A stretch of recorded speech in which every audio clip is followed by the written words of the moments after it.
Is that Professor Bevington's course is in session. Thank you all for being here. My part today is very simple. The stars of the show, of course, are two ambassadors. But I wanted to welcome all of you to this incredible program hosted at Georgia Tech in conjunction with the Sam Nunn School and World Affairs Council of Atlanta. My name is Rickey Bevington, and I serve as president of the World Affairs Council. Today's program is entitled Strategic Challenges and Opportunities for the United States. Is the Post-War World Over? Hey, Lewis. A little bit about the World Affairs Council of Atlanta. We empower Atlanta's leaders and citizens to act with global understanding and trusted international relationships, positioning Atlanta and the entire Southeast region to navigate change, seize opportunity, and shape the global future. And I think we can all agree, if we read the news just this morning even, that the need for informed and nuanced understanding of world affairs is underscored by current events. So thank you all for joining today's conversation. I'd like to take a moment to recognize some special guests. I believe we have some members of the diplomatic corps. And normally I can identify you by name, but there's just too many of us. Wonderful. So we have representation from the Consulate General of Nigeria. Thank you for being here. Do we have any other representatives of our bilateral chambers, our consul generals? Wonderful. Well, thank you to Nigeria for showing up today. I'd also like to recognize the two people who work behind the scenes to make today possible. Eric Koob of Georgia Tech. Please give him a round of applause. And Jackie Davis, who may be out front in the white sweater, our director of the World Affairs Council. Please give Jackie a round of applause. The people who make things like this possible often get thanked at the end of the event, and I'm making it more of a practice to show gratitude at the beginning of an event, because at the end of the day, they are why we're all here today. So thank you for joining me in that recognition. So for today, we are very honored to welcome one of America's most experienced and respected diplomats, Ambassador David M. Satterfield. Over more than 4 decades, Ambassador Satterfield has served on the front lines of some of the most complex challenges in U.S. foreign policy across the Middle East, the Horn of Africa, Europe, and of course within the National Security Council. His leadership as ambassador, special envoy, and senior advisor to multiple administrations places him among the most authoritative voices on today's global landscape. He currently serves as director of Rice University's Baker Institute for Public Policy in Houston and continues to shape national conversations on diplomacy, conflict, and international strategy. Guiding today's discussion will be Ambassador Lawrence Larry Silverman. He is a retired senior foreign service officer whose 33-year career in the U.S. State Department culminated in serving as U.S. Ambassador to Kuwait until 2019. He's now a distinguished professor of the practice at Georgia Tech's Sam Nunn School of International Affairs and directs programming for the Savannah Council on World Affairs. Thank you to you both for being here today. A few ground rules here. This event is being recorded, so if you have a question, it will be recorded. So just so you know that it's formally on record. People do like to know that at the beginning.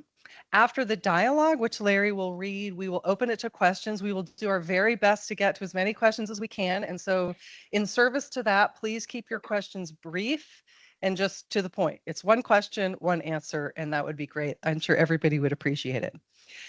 Thank you for being here today. Thank you for all of your commitment to staying globally informed. It takes work, and you're here today to show that. Please join me in welcoming Ambassador Satterfield and Ambassador Silverman. Over to you. Thank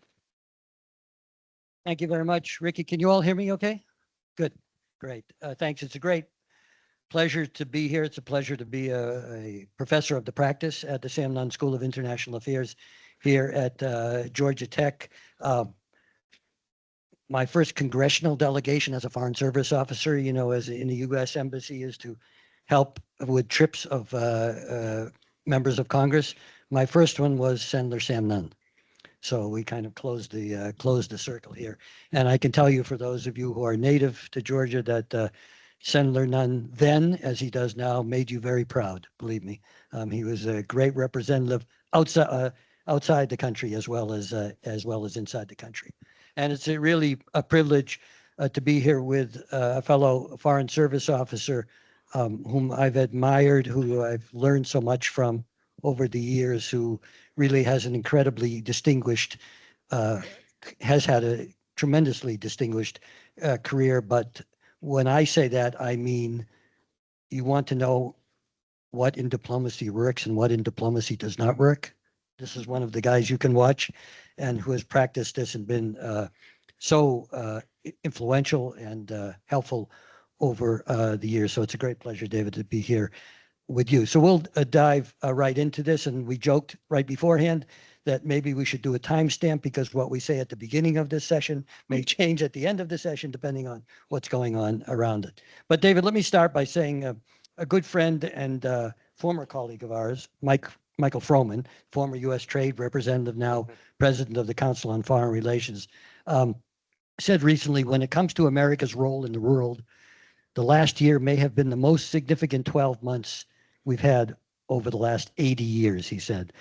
And an NSC official was talking about recently about how multiple actors are trying to rewrite all the global rules of order at the same time, whether it's trade policy, technology standards, sanctions, supply chains, strategic use of interdependence, and obviously the use of force.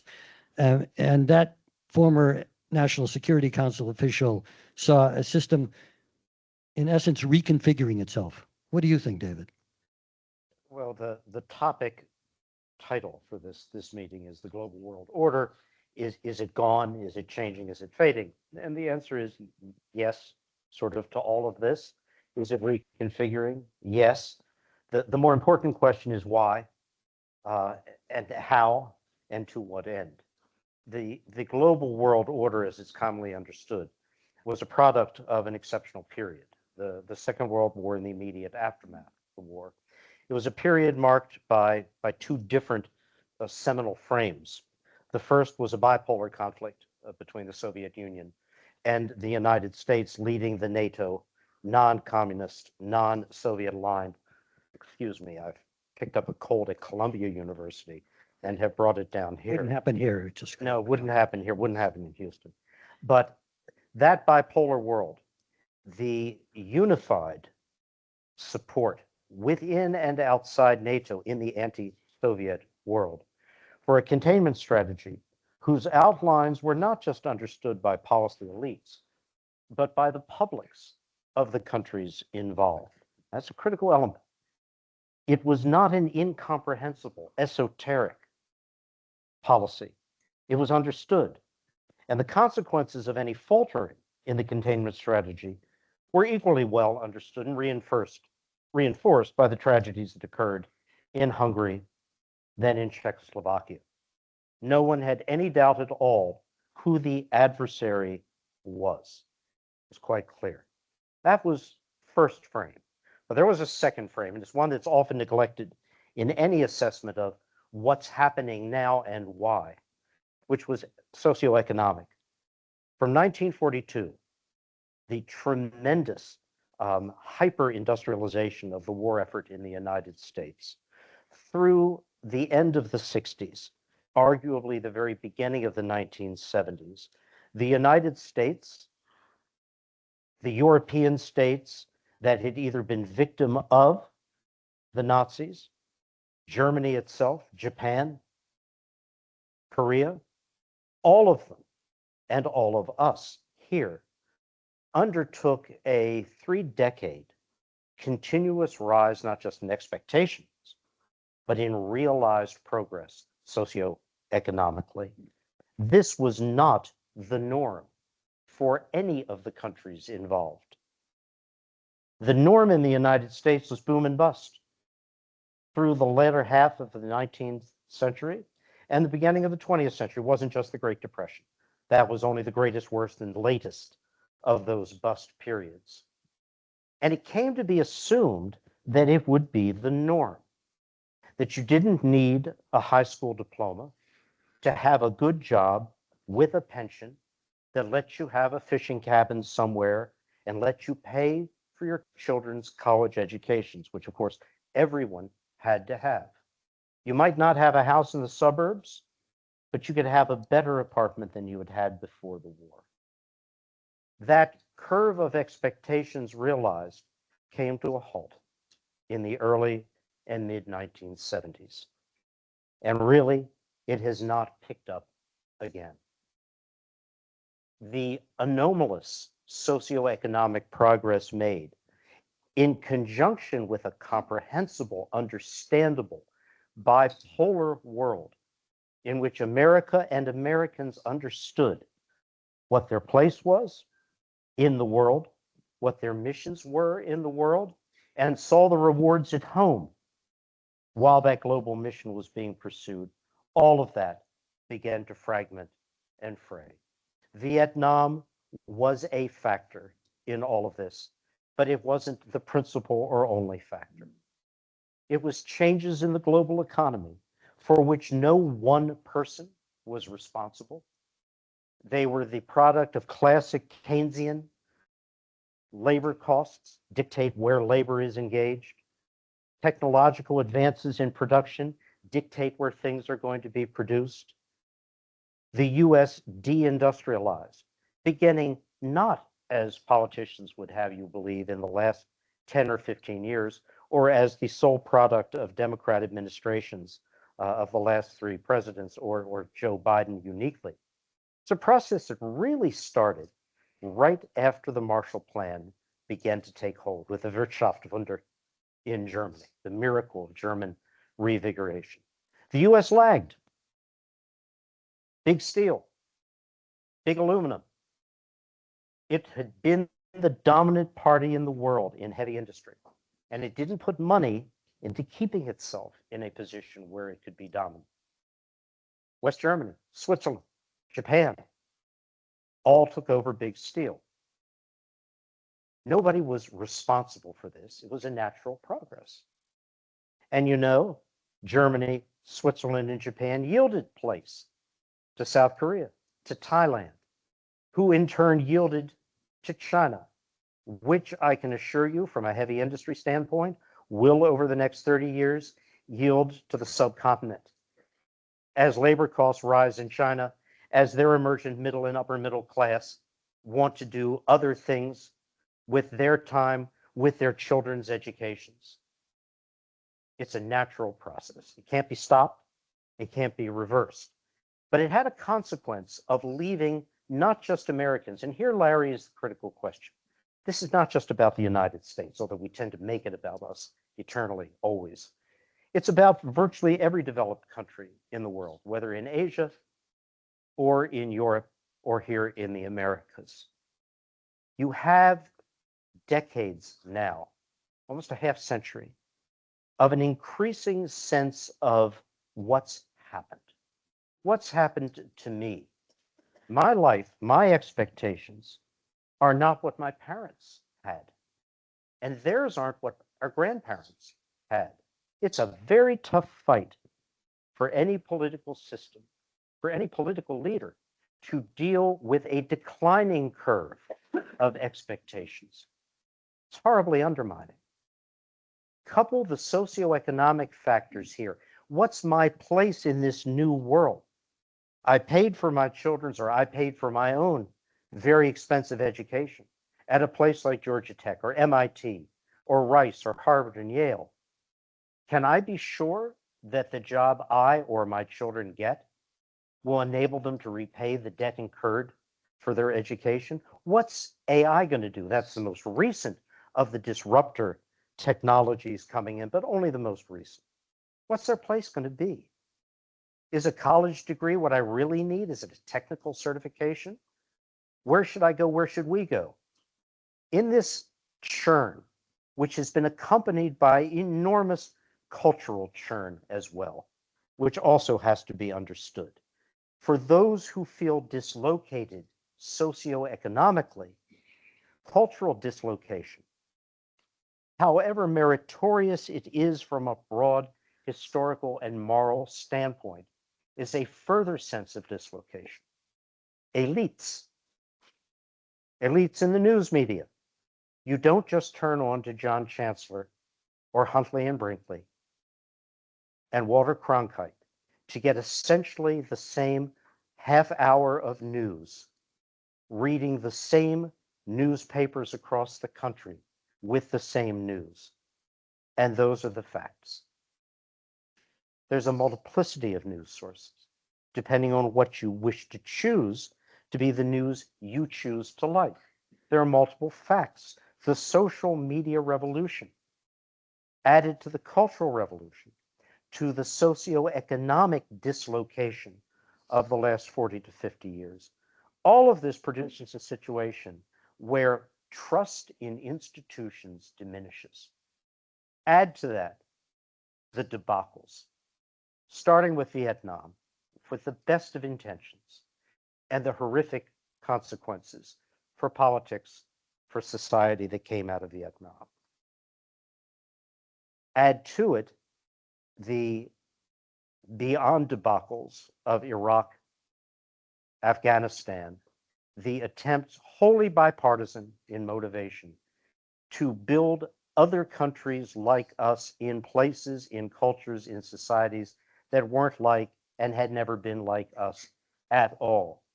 The blob, as it is referred to, we're kind of like members of the blob, the blob, the foreign policy elite that since the Second World War dominated public discussion as well as policy on the world, became discredited. Why should we believe you?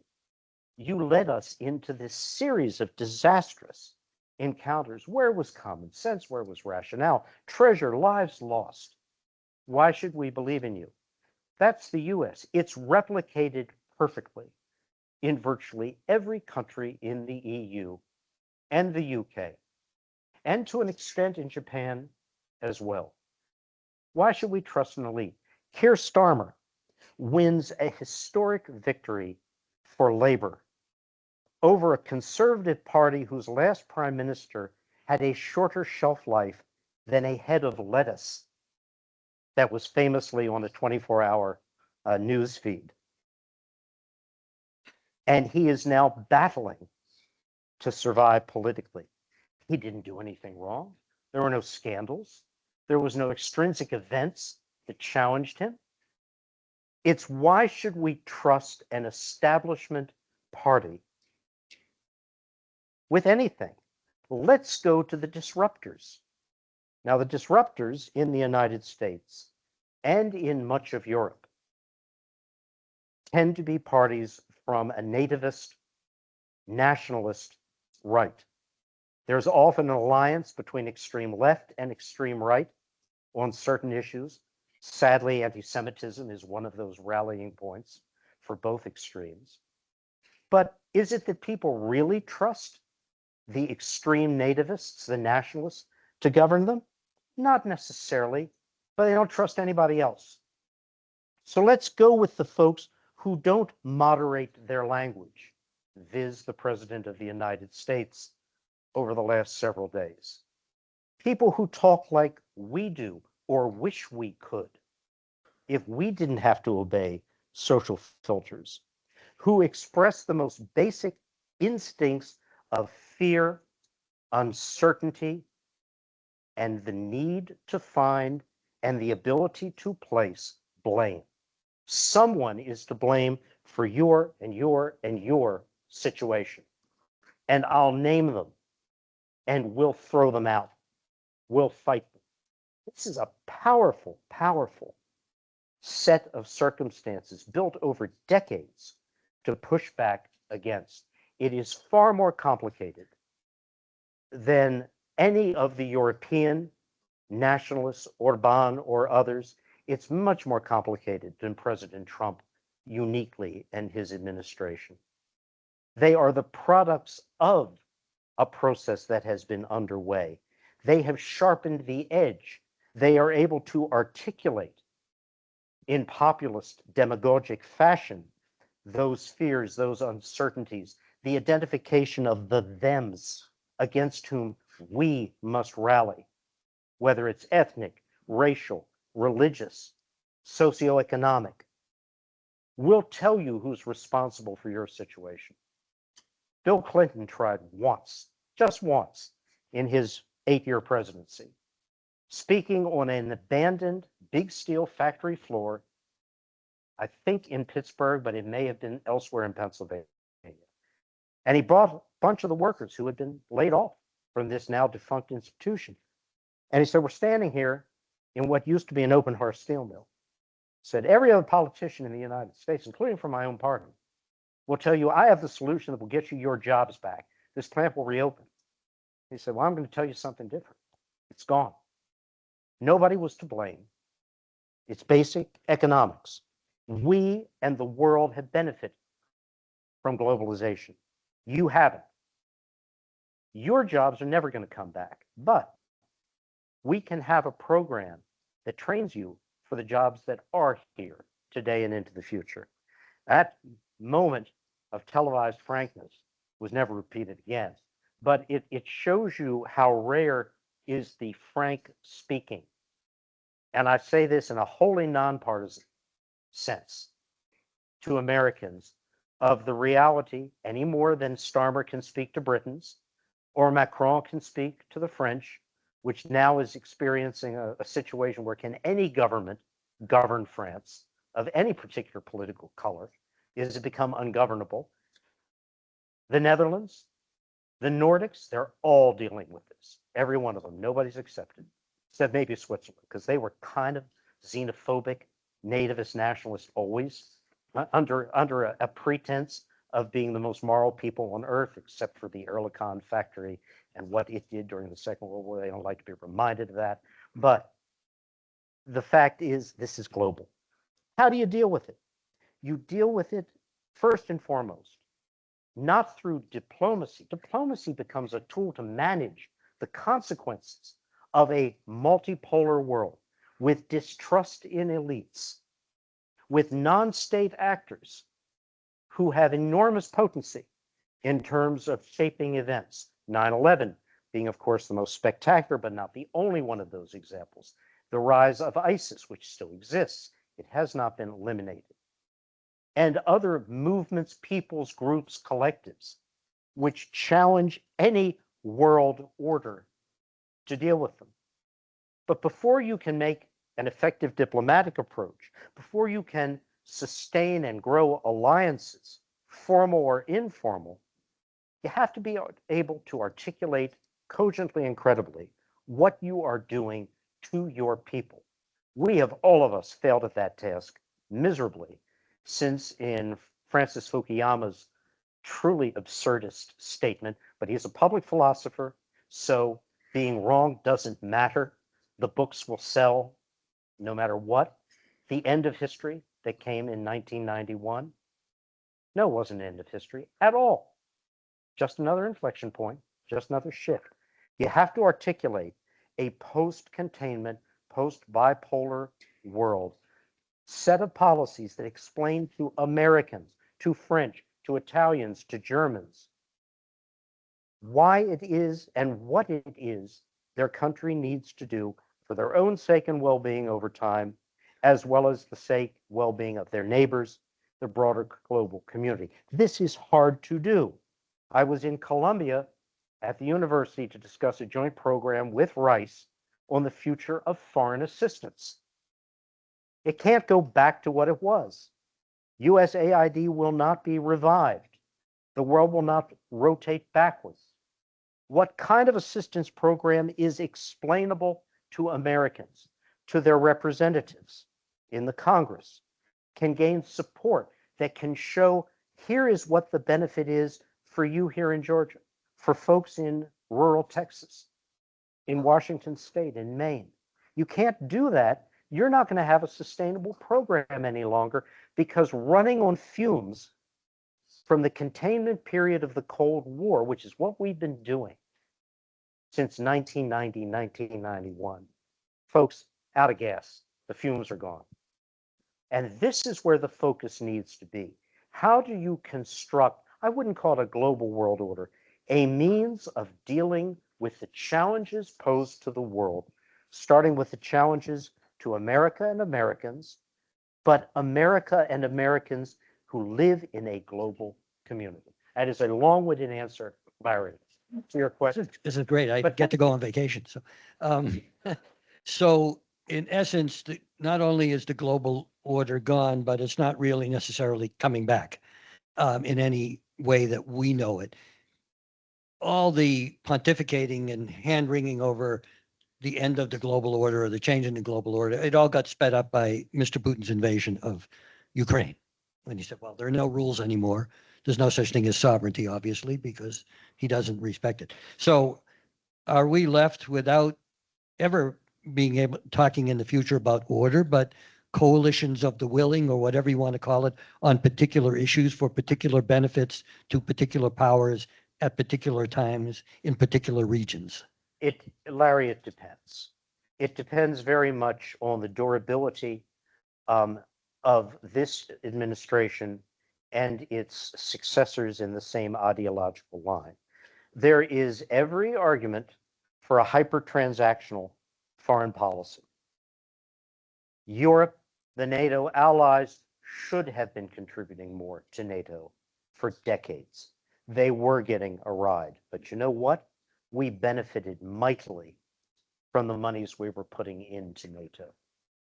You can't simply strike a balance sheet and say, you owe us this, we got nothing because we paid more in. The tangibles and intangibles we derived from that relationship were strong. But in today's world, you have got to be able to show significant buy-in, burden sharing, cost sharing in any kind of alliance you enter into. Is there space for alliances based upon values? Well, first you have to have articulated national values. And that's a serious question. It's not a trite one. Do Americans truly wish to see treasure expended for the defense of a faraway country like Ukraine or South Korea or Japan or Taiwan or Europe, France, Germany, Italy? Do we care? If we do care, then that has to be expressed clearly and unequivocally through the voting ballot box, to the Congress, through your representatives. Otherwise, it becomes all too easy to drift away into well, I've got bridges to repair, highways to fix, infrastructure to reconstruct that was last worked on in the 1960s. My potholes, they got to be filled first. Don't talk to me about giving away to others. Americans need to signal what they want. And frankly, the message is confused. And because it's confused, it allows the messaging that isn't confused, that is hyper-articulate and focused, to prevail. And that is the messaging you're hearing now. It won't come automatically, Larry. Is there a space for this? I like to believe there should be, for America's own sake. But this gets into two questions. I simply pose it without answers to all of you.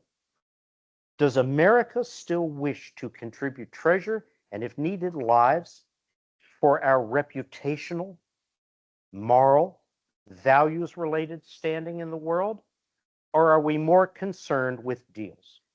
I can't answer it, but I can tell you that's the debate which is going to form policy deliberations into the future. And if it's if you answer affirmatively to the first, yes, we want some form of values buttressing our approach to the U.S. approach to the world, which values? So, for example, is sovereignty, national sovereignty, okay, that's a strong enough one to get us to do something, to help another country, because it's such a fundamental thing. If you don't have control over your country and your territory, you're lost. Or is it something more than that? When I'm teaching, I kind of say, after having, during my career and your career, been involved a little bit in the nation building business, let's say, or trying to shape other countries, I say we're out of the nation building business, more or less. You never say never, but more or less permanently. So would it be a very, even if the public speaks out and says, yes, we want values, would it be a kind of a bare minimum of values, do you think, on things like sovereignty, or something more than that? I think absent a sui generis figure like President Trump, support for Ukraine was pretty well established and embedded across the spectrum of political as well as socioeconomic strata within the United States as well as within Europe. So does that mean Ukraine is a test for America? I think it is at the end of the day because of the outrageous unilateral character of this murderer's Putin. That's who he is. His assault on an independent country because it was independent, because his national narrative of power would not permit the existence of an independent Ukraine. Now, if Ukraine falls through a campaign of attrition to Russia, which the sad reality is it will over a projection of time ahead, Russia's fully able to sustain this horrific conflict through attrition of Ukraine's civil infrastructure, the loss of what to us would be unimaginable number of Russians, over 1 million, it makes not a dent in Russia. If another 2 million die for the securing of the narrative that no part of the empire may be stripped from Russia, which is what this really is about, and can become independent, much less Western oriented, what's next? What's the next weakest spot? And it isn't just little places like Moldova. Poland sees itself very much in Russian eyes. So do the Baltics, particularly Estonia. This isn't the end to the crocodile's desire to take another piece of meat. In Churchill's great analogy, you throw one place after another to the crocodile until you're all that's left. That's a bit of hyperbole, but there is a danger, an existential one, to the real world order, which is respect for sovereignty. And Larry, I think you expressed it as the fundamental one. If that's not something we're going to support with a valid, credible European NATO role, which there is right now, in trying to support it on their own, what's next? If I'm not mistaken, the NATO Secretary General, I don't know what time, he's in Washington today. Mark Rutte, yes. Can I ask you to hazard a guess about how that may come out in the end, and what it means for the way forward? This is an easy one. I have great regard for Rutte. He has decided that it is the best way to minimize harm to the NATO alliance. And the harm could be, in the worst case, a US withdrawal from the alliance, is to obsequiously as possible, in as public a set of fora as possible, to flatter the president. Now, he's been accused of overplaying this. I don't make such accusations. Mark understands the unique character of the president and the dangers here, and what the president responds to, which is not detailed analyses of threats to the alliance or the United States. It's pure flattery and acknowledgement. And he has been successful in doing this. King Charles is coming shortly. And there has been a grave debate in the UK. I was just there a short while ago. I'm going again in another 10 days over whether the king should go. Absolutely she should go. It is essential, not just for UK, but for transatlantic alliance survival, to provide the flattery which the king's visit will do. Buy time and buy space and hope for a better moment ahead. We've never been in our national history in a moment like this. It's ridiculous to try to draw parallels to other situations, but we are. And so the question now is mitigating harm. And I think Rutte has done a very good job at that. I expect he will do a good job in Washington. And there still is the political undercurrent of support for the NATO alliance here in the United States. Oh, I think there's a very strong one. The Congress just passed, this Congress, a law, not just a resolution, that congressional approval must be obtained before any withdrawal from NATO can be initiated. Whether that makes any difference at all, a congressional law, a statute, to this administration is a question mark. David, you've talked elsewhere in other public talks about the twin great challenges, let's say, of the day for any administration in Washington, which is competing and otherwise dealing with China, and separately with Mr. Putin's intentions for expansionism or challenges to NATO. We were just talking about travel. The president is going to, we don't know exactly when, is supposed to be taking a trip to Beijing. What do you expect over the longer term for this competition? Is there going to be kind of a roadmap that Americans would recognize or not? Look, dealing with China, which really is the one classic adversary state now, Russia is, in John McCain's immortal phrase, a gas station with nuclear weapons. It's a dying demographic, literally dying, a dying society, dying culture. It is not a challenge or a threat beyond its weapons to much of the rest of the world, which is a sad judgment to make on what could have been a country that had a great role in a post-1990-91 world. But it is where it is. China is very different. China is an ascending society. It has an enormously talented, highly trained, massively educated collection of engineers. So many that China is now trying to write back the number of engineers it graduates because they've got too many. They have engineers who can do things we don't train for in the US, people with applied and process added to their titles, chemist, engineer, physicist. They're the folks who build those windowless factories run by robots. And contrary to our Secretary of Commerce's strong recommendation that we open factories where tens of thousands of Americans, in his words, can put the little screws into phones, there are not tens of thousands of Chinese putting those little screws in. They're robots in windowless places. How do you compete with China? You compete in the way that was outlined by Tony Blinken following his and Bill Burns's visits some 3 years ago to the PRC, which were you confront China where China's actions are fundamentally contradictory to basic articulable US national interests.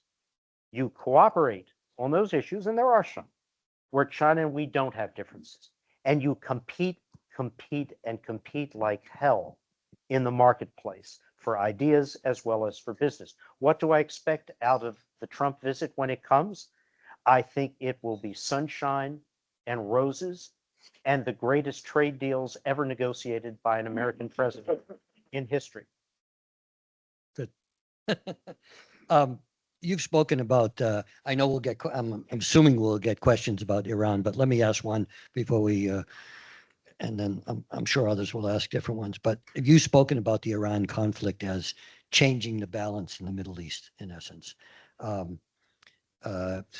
We have the threat from Iranian nuclear weapons, but also conventional weapons as well, and not only of Israel, but now you've seen, and of course the Gulf has seen, threats to the Gulf. I was expecting, by the way, that Iran to react to our strikes by trying to close the Straits of Hormuz. I was not expecting, and I also expected attacks on our bases, U.S. military bases in the Gulf. I was not, frankly, expecting what we have seen against civilian targets, Kuwait International Airport, a tanker, and things like that. But how much, if we're looking at the future of the order or non-order, how important is the denouement, how we conclude, if we conclude the Iran conflict? Well, the first thing, Larry, is truth in lending to all of you. I just checked my phone before we started talking here. The strait is not yet open. Right. the question of whether or not Lebanon should not have been included in the ceasefire, and what Iran's views will be if, as is the case right now, it isn't included in the ceasefire, whether there is in fact a 10-point or any other point plan which has been, I'm just throwing out different quotes from the last 24 hours, wholly agreed, essentially agreed, huge progress made on, all we need is to wrap it up, or there's no agreement at all. Iran has a 10-point plan. We could not, should not agree to that 10-point plan. It would be unsustainable. How does this end, Larry? Damned if I know. Because I don't understand what has actually been agreed, in quote marks, to all of this, other than the fact Israel is not launching on Iran. And Iran, apparently, at least in the last 12 hours, hasn't been launching on any other states. So that piece of it is there. But the Strait, not clear at all. In the space of 10 minutes, apparently, at the White House briefing, Caroline Leavitt said the Strait is open, and then we demand that the Strait be opened by Iran. So I don't know. I can tell Maybe you they this. acted on that demand right away, so it was closed. I can mean, it tell was you, opened though, up. the Strait is essential.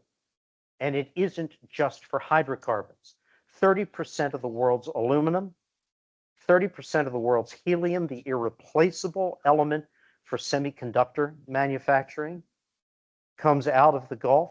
About 25% of the world's fertilizer comes out of the Gulf, as well as 17% of all polymers used for plastic manufacturing around the world. The Gulf is essential for far more than stuff you can move through a pipeline. It's got to reopen. I want to take advantage of your expertise as a former ambassador to Turkey, and we have Phil Kosnet in the audience as well, who has ran our operations in Turkey as a foreign service officer as well.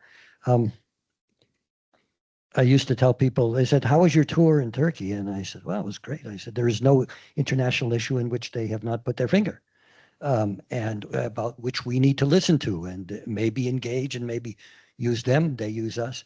You want to just say a word about Turkey's role in places like Syria and in NATO, of course, as a major factor in NATO and in Sure. Iran? And Turkey is, and this is the talking point, but it's also true, is a critical member of the NATO alliance. What the Turks bring in terms of their armed forces, which after the United States are almost certainly the best in the NATO alliance in terms of equipment, kit, and practical experience, is vital. Turkey takes on alliance missions nobody else wants to do. They do it. They are the second largest after us ground force in NATO, in the alliance. That's all for the good. Turkey values highly its membership in the NATO alliance as a validation and authentication of Turkey's stature in the world. The Turkey of Erdogan is not the Turkey of preceding generations of post-Ataturk Turkish leaders. It is a country which looks to the Ottoman Empire, not to the post-World War I Ataturkian revolution, to the secularization of Turkey as its or his, Erdogan's, source of authority. Turkey has the sinews, the institutions, and a lot of the muscle memory of a democracy, but it is not a functional democracy today. It is a competitive authoritarian state.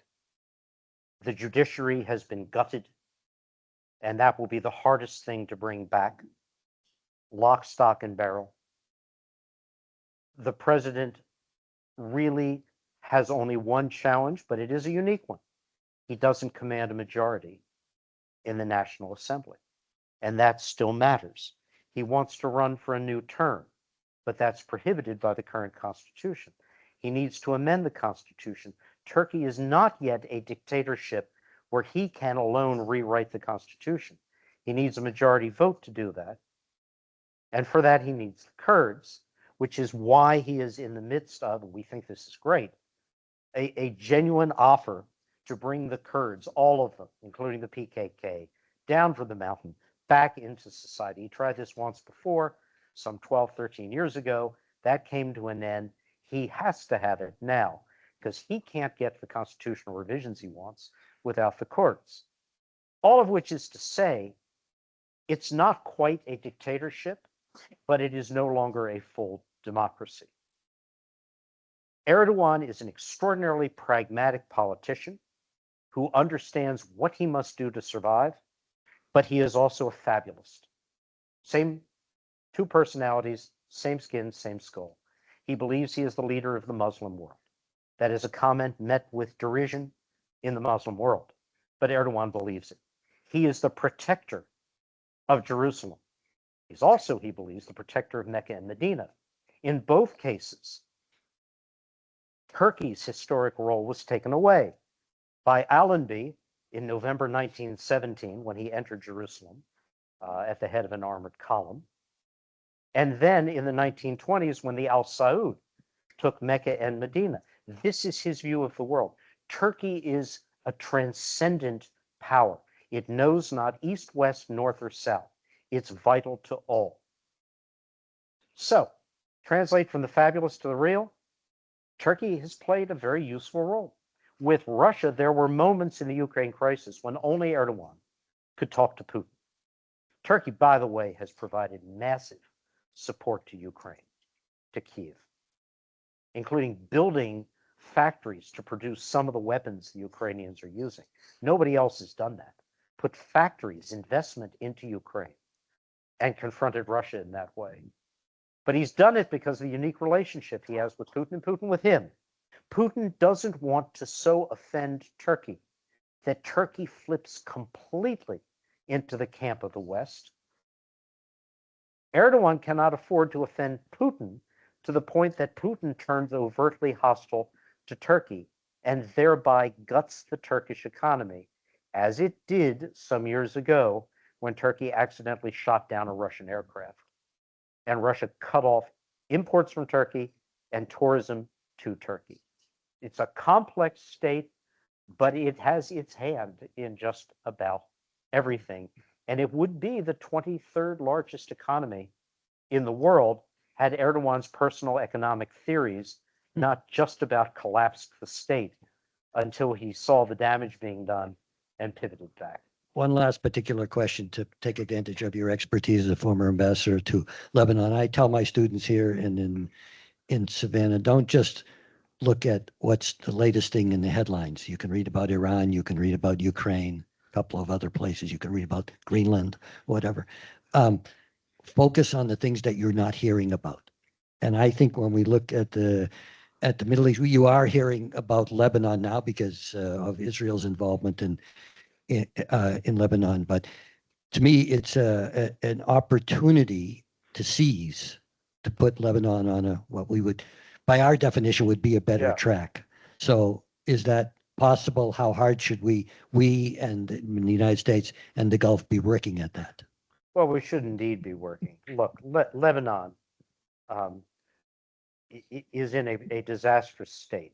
Hezbollah and its role have been only part of that. The Lebanese are the major contributors to their own dilemma. It's a country of hyper-capitalism run insane, where fathers against sons, sons against brothers for profit, for stature, until you're confronted with another family, then unite against the other family. It's the longest surviving feudal structure in the world today. Lebanon never graduated out of a serfdom, fiefdom, family loyalty, economy, and political structure. It has a flag, it has a capital, it has national emblems and an anthem, but it overlies what is essentially a feudal state. Can Lebanon graduate out of that? Yes, it certainly can. Its economy collapsed completely in 2019. We've been predicting it for so many decades, and it never happened. So we thought they were an anomaly. They weren't. Ultimately, the laws of gravity applied to Lebanon, and the entire economy fell apart. it hasn't come back together again, but there's a chance for it to be done. But the obstacle now is both the continued grip of the Lebanese elites over the country's financial future, banking future, and Hezbollah. And here I'll make, Larry, very briefly, the three H's: Houthis, Hamas, Hezbollah. And I'll add to that an I, Iran. And Israel. They take a licking and keep on ticking. 2 years of Israeli ground campaign, aerial campaign in Gaza, designed to, quote, eliminate, Netanyahu's word, Hamas. Who controls 2 million Gazans today at the point of a gun? Hamas. Lebanon, Hamas's leadership decapitated, decimated. Hezbollah, I'm sorry, Hezbollah's leadership. Who is still the most potent shaping force in Lebanon? Hezbollah. Israel is back in the south. I first encountered the Israelis in the south in 1981, this October, 45 years ago, trying to deal with that occupation. They're repeating what they have done over the course of the last half century to no greater strategic outcome than any of the times in the past, because they're frustrated and they don't know what else to do. The Houthis in Yemen, tribes, and they're capable of developing, launching, and targeting sophisticated ballistic missiles against shipping and against Israel and the Gulf as well. Then Iran, 5 weeks of massive aerial targeting. Is the regime weakened? No. My argument is the regime is stronger than it was before this began. And they have demonstrated now a capacity that was only theoretical before. They can close the state straight and no one can force it open again. And they can inflict more pain horizontally on the Gulf states than we can defend against with all of our weapons. That is a very bad lesson to come away with. So on that hopeful note, let me open up. I don't want to monopolize this any longer. Let's open it up to questions. We'll start here. Let me recognize you first. So here, and then we'll go to the back. Ambassador, nodding advisor, if you were, advising him, if Iran gets a nuclear weapon, it's going to be like not a gas station with a nuclear weapon. It's going to be like a bathroom gas station with a nuclear weapon. Is it in your opinion, in the national interest to take that regime out to guarantee they will not have a nuclear weapon? Let me reverse your question. Should Iran ever have the ability to develop a nuclear weapon? No, absolutely not, under any circumstances. Can the regime be, quote, taken out? No. It's just a simple statement of fact. The United States and any conceivable combination of partners does not have the ability to take out the Iranian regime. It's a country of 93 million people, a huge country with probably between 1 and about 1.3 million security forces in self-sustaining multiple structures designed to survive the decapitation of multiple layers of leadership. And they're embedded everywhere, in every alley and every street corner throughout this country. Regime change was never something that could be affected externally in Iran. And you add to that the fact there is no coherent opposition in Iran at all. So no, but denial of a nuclear weapon, without question, it should be. Look, the JCPOA, which I was not part of the negotiation of 2015, was the best that could be done in a window of time in which China and Russia were willing to impose binding sanctions on hydrocarbon exports from Iran. It took 2 years to get them to the willingness to impose those sanctions. It was the judgment of those working on that, all good friends of mine, that they couldn't sustain that window, couldn't keep it open indefinitely. You couldn't get missiles put into that window. It had to be just the JCPOA with the 2030 sunset clauses, because you were buying time. You were buying time imperfectly, but at least you were denying in a verifiable fashion the ability to accumulate a stockpile or run centrifuge cascades. That's what you got out of it. I had deep reservations about the JCPOA. The Israelis, as you all know, campaigned vigorously against it. The Israeli National Intelligence Establishment today says it was a mistake to have encouraged withdrawal from the JCPOA, because it reduced a multi-year breakout period for enrichment to a period of days. They wish now the political leadership had not taken the posture that it did. So should everything possible be done to prevent a nuclear weapon? You bet it should. The president was absolutely correct in the decision he took last June to finally strike in the extraordinary fashion we did at Fordo, at Natanz, and Isfahan. I have nothing but recognition and praise. Long overdue. But overturning the regime, it cannot be done. Not from outside. Yeah, if I could ask you to stand. If you ask a question, please stand so people can hear.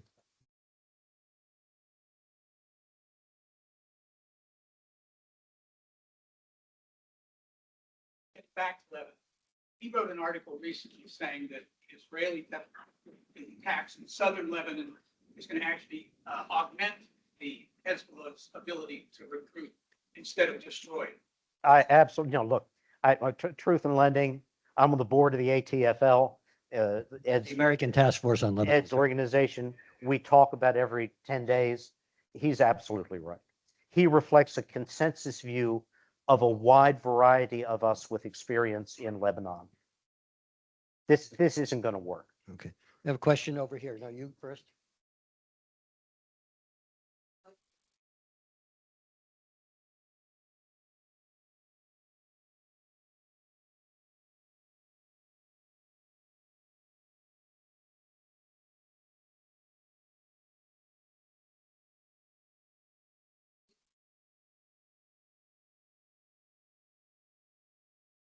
Like the Cyprus regime should have moved on to these negotiations with Israel.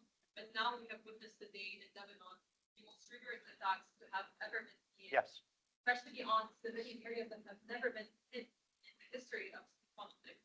And so, to what extent do you think that the administration, because we are at all with the agreement and what more this doesn't happen, but to what extent do you think the administration will work on making sanctions in the Lebanese state and Look, I share the concern over the counterproductive character of attacks on civilian infrastructure. To have expected even this government of Lebanon, it's the best it's had in this regard in a half century, to take on Hezbollah was absurd. Hezbollah has the guns. This was a formula to break the Lebanese armed forces, to fragment it into its sectarian components. It could not be done.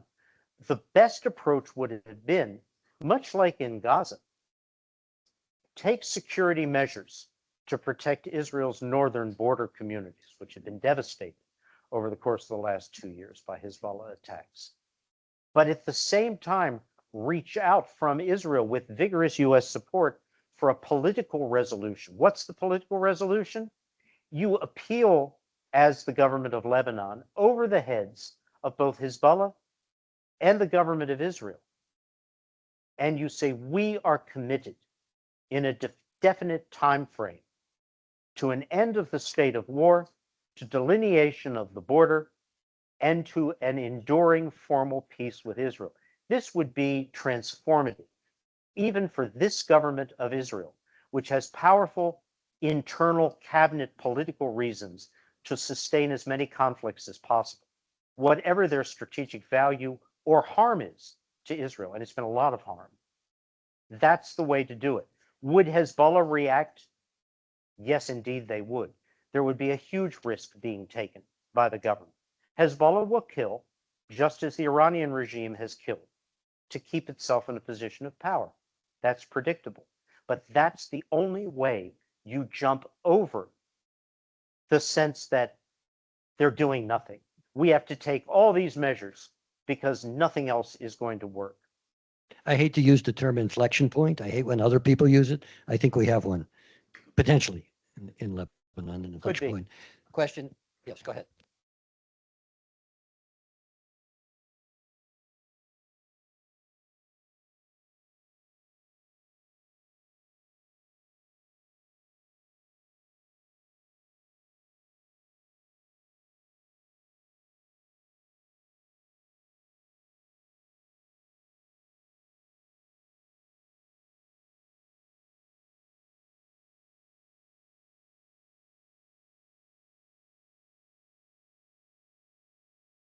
Well, first of all, the White House made clear in its own fashion that only the president and the White House speak for what is U.S. policy.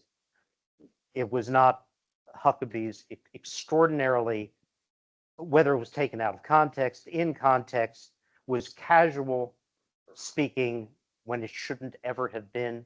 Those remarks did not reflect current U.S. administration policy or any past policy. The answer here is a simple one. It may be very, very difficult, if not near impossible, to contemplate two-state resolutions or even negotiations at this point.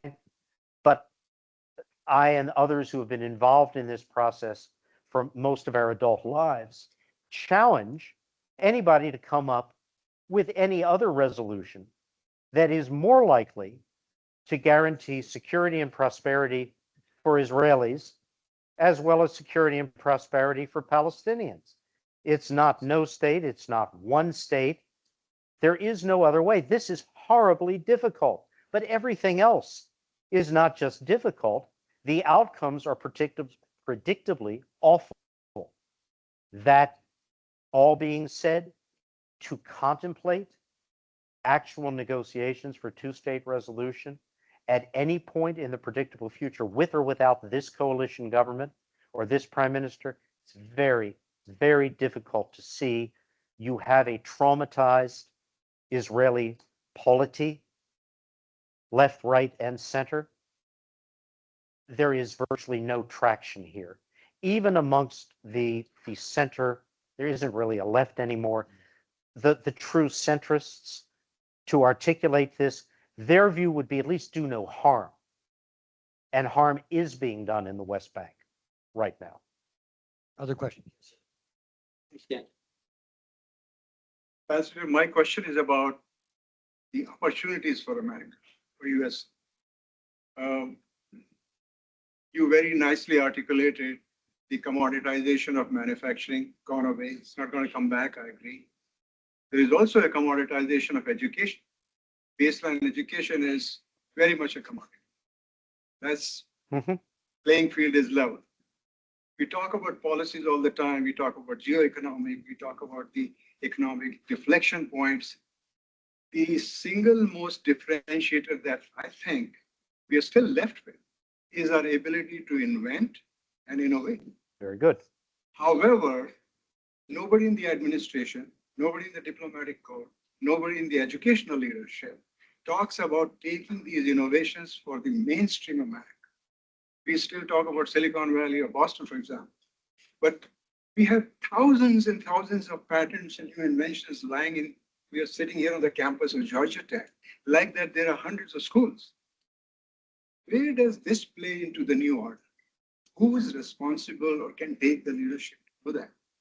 Innovation is indeed the strength of the United States.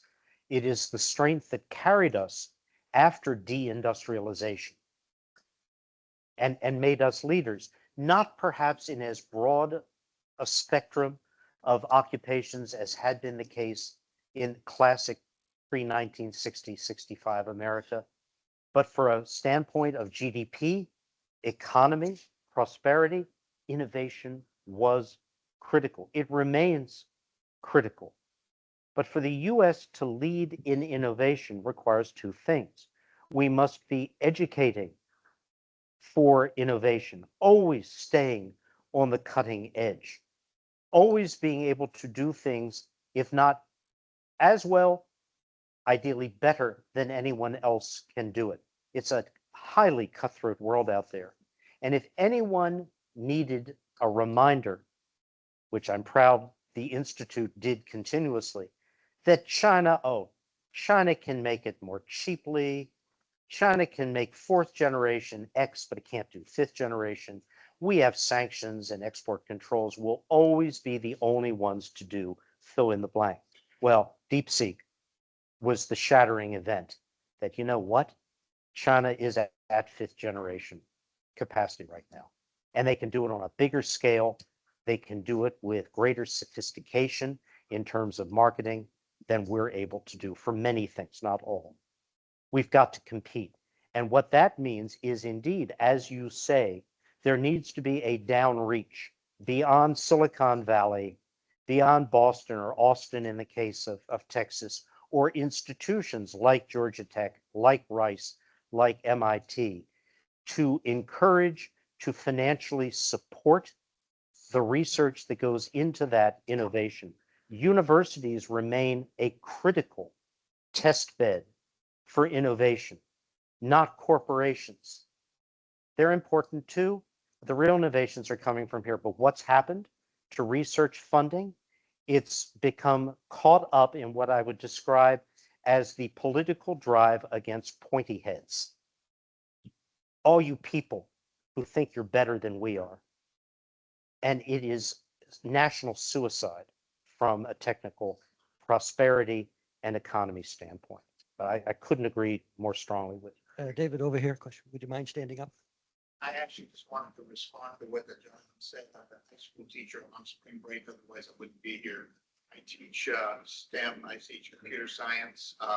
And I just wanted to point out that there is a huge push on using innovation at every school in the Fulton County District. I assume it's all over Georgia. And it is not limited to enriching Silicon Valley. You have students who are committed to, yes, making money while they do it, but also giving back to their communities and building things that help society more broadly. Where that fits with U.S. educational policy, I would say. Yes. Please, come to you. So, thank you so much, Ambassador. Illuminating presentation. My question is, given the fact that post-world order is over, what we know is the future for Africa with 54 countries and abundant youthful population and natural resources. Africa will not be dealt with. I'm speaking now in as blunt a fashion. This is not what you read in foreign affairs. Blunt a fashion as possible. Africa will be dealt with as the rest of the world is being dealt with. You could say the same about the Americas on a country by country basis. What does an individual country X have to offer? Offer first in the standpoint of natural resources. Sadly or not, we're back to extractive minerals, critical earth elements. What does a country have? What's the price for getting it? What does it take to be able to have access to it? Chinese have been after this for a very long period. We're coming very late to the game, but that's going to be a critical factor. If you've got something that is in short supply, rare earth, critical element, you're going to have people coming to your door. That's not always good for the country. It can be good for elites. It may not be good for the country. That's going to be the first step. The next question is, do you have some other critical resource, which can be human?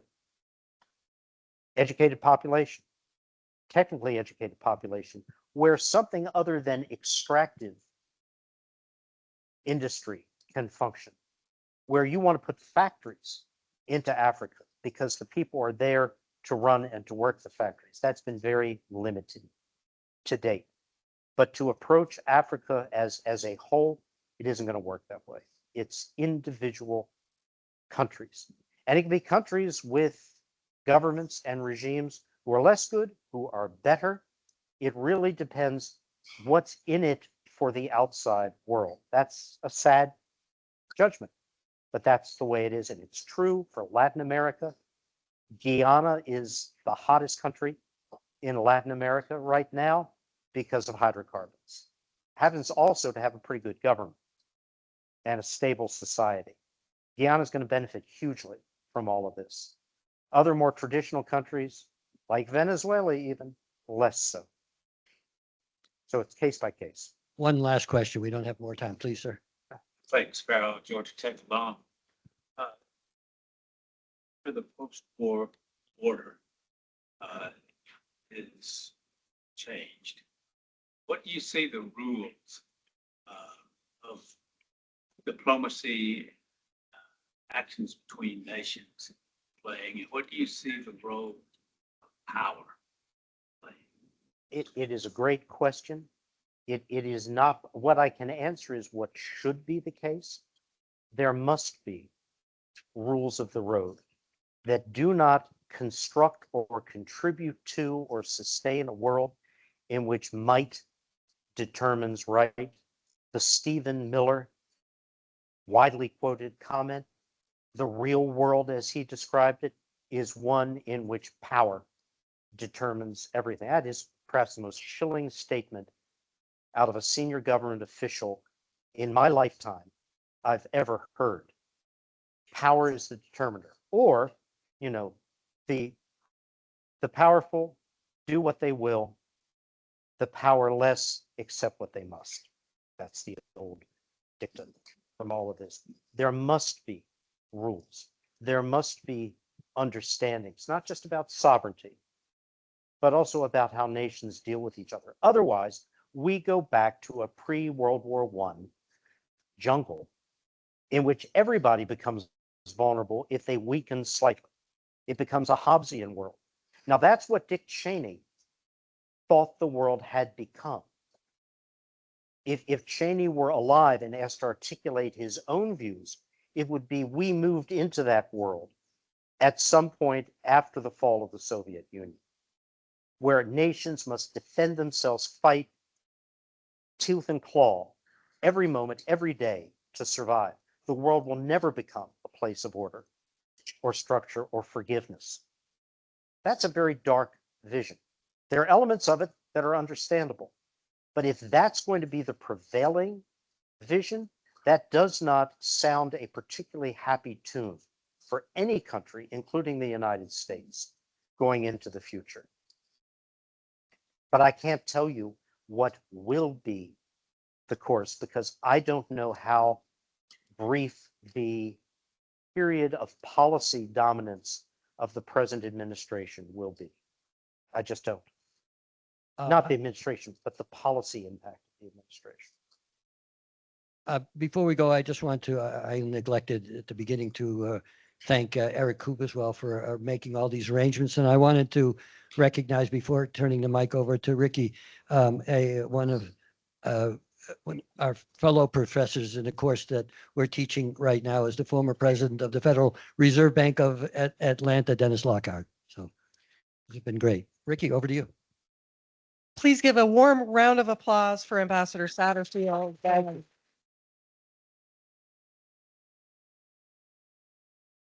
Ambassador Satterfield, we have a World Affairs Council of Atlanta tie. It looks like you need a tie, so I think it'll match. He got this cheesy sure Georgia Tech tie. Lovely, it's lovely. Thank you. It has the World Affairs Council of Atlanta globe on it. So I hope you wear it with honor and Thank think of you. us. Thank you for today. And Larry already has a World Affairs Council of Atlanta tie. So we have a different kind of gift bag for you with a stress ball and a pen and some other goodies. Everyone here, I know students are running off to class. There is a class in here at 3:30. So if you would like to visit and continue the conversation, we can do that out in the lobby. And then one more thing. General Stanley McChrystal will be on this campus on Monday. A Great. very special opportunity for all of you to see him. If you're not able to attend at the time that he'll be at Georgia Tech, please join the World Affairs Council earlier in the morning. I know Sean will be there, I think. Hi, Sean. For another opportunity. So there's 2 chances to see Stanley McChrystal talking about his experiences and his new book in Atlanta on Monday. And the QR code is here in your program. And there's also more World Affairs Council of Atlanta programming that you can find out about in your program as well. And with that, thank you and have a wonderful day. Hey,